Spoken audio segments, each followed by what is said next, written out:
In this video, we're going to go through and show you how the release build process works. We're going to create the key store, then we're going to go through and export a project and create the release APK file. So make sure you do watch the earlier key store video for some important information. Bit of a hint, don't lose the key store file once you've got it. So we're going to go through this process now of creating a key store and a private key and exporting it so you can see how that process will work. So let's get into it. Okay, so here I am in my app, and we'll just assume that we're ready to deploy it to the App Store. So what do we need to do? Well, first things first, we can click on the project and right-click it. We can click on Export. Select Android and export Android application. Click on Next. Select the project. So obviously we're in the project there.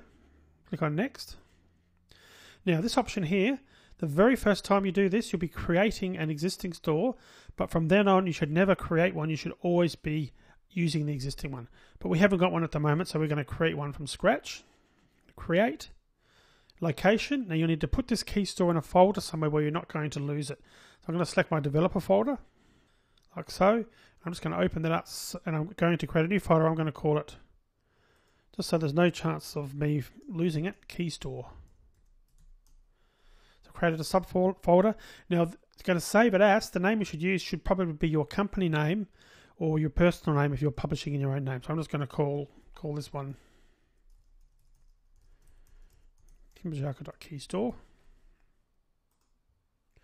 Okay, then it needs a password, and you want to obviously select a password you're going to remember, but don't make it too simple if you're concerned about security. Because there was a situation going back about 3 or 4 months ago, probably 6 months ago now, and I had lost the password to the key store. So I had the key store, I just forgotten the password, but I was able to find a tool online, and by using sort of a brute force approach where I just tried a heap of passwords, I was able to get that find that password, or effectively it gave me the password again very quickly. So if you are concerned, try using a longer password, or maybe using some special characters and so forth, just to make it a lot harder for these types of tools to work if you're concerned about that. Okay, click on Next. Now we've come up to the stage of an alias name. So the first stage was the key store. This is now really the private certificate information, the key creation effectively. Because remember, the keys are stored in the key store. So the alias, now you have got an option with private keys. You could create one private key per app if you wanted to. I don't suggest you do that. I think personally, it's probably easier just to create, well, there's a few reasons either way, but I tend to just have one alias and one private key, which I use for all my apps. But it's personal choice. You can do it either way, but that's why we're going to do it in these videos anyway. So I'm going to call it alias. I'm just going to put standard just to tell me that's a standard thing, but it can be anything to remind you of what the alias was. So you might want to use the name of a particular game or an app if you're using an alias, if you're doing a key, creating a key for every one. Password, again, that would depend on whether you're doing a separate one for each or not. In this case, I'm just going to use exactly the same password. Validity, the Android documentation suggests around about 25 years, because what will happen is after this certificate has expired, you won't be able to update it or update the app or do anything like that anymore. But realistically, probably 25-year lifespan for an app, probably not going to happen. It might, but I suggest anyway minimum of 25. That's what I'm going to do here. And then you just put your own personal details down here. So I'm just going to fill in some basic ones. You can leave some of these blank if you like, if you're not sure. My company.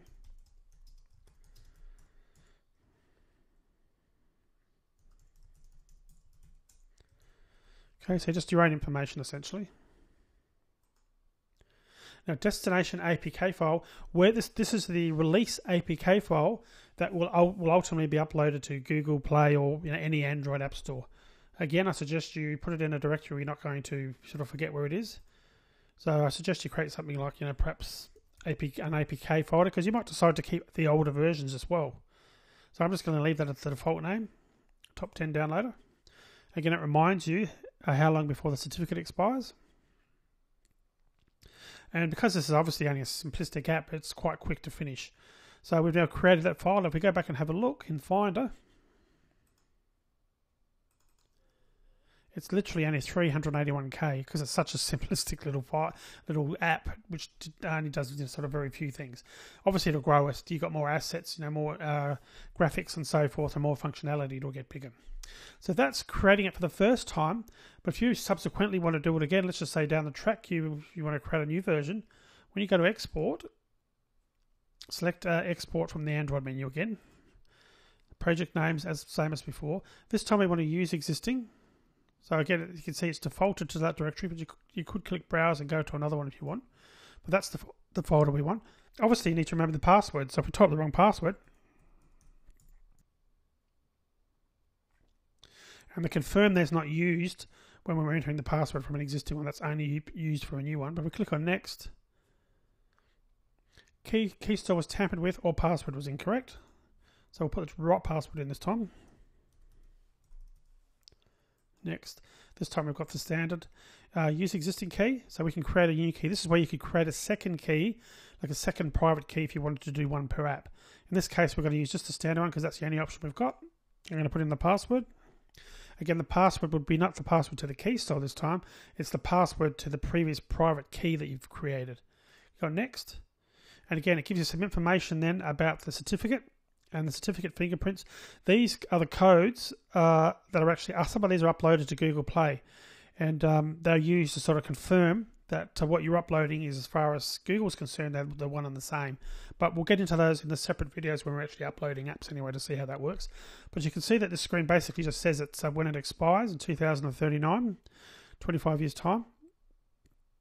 And again, it just confirms applications cannot be upgraded if their certificate changes from one version to another, forcing a full uninstall, which will make the user lose his or her data. So at the moment, we've got a key store here that's going to survive till 2039, I should say. And again, it's just telling us that, are you sure we want to overwrite the existing file, the APK file? We can do that. It's only a test. And there you go. So that's really the process I wanted to go through and show you. It's not particularly hard, but it just sort of gives you a bit of a good overview, I feel. So check out the other section where I go into more details and showing you how to upload, and you'll see the other side of the coin.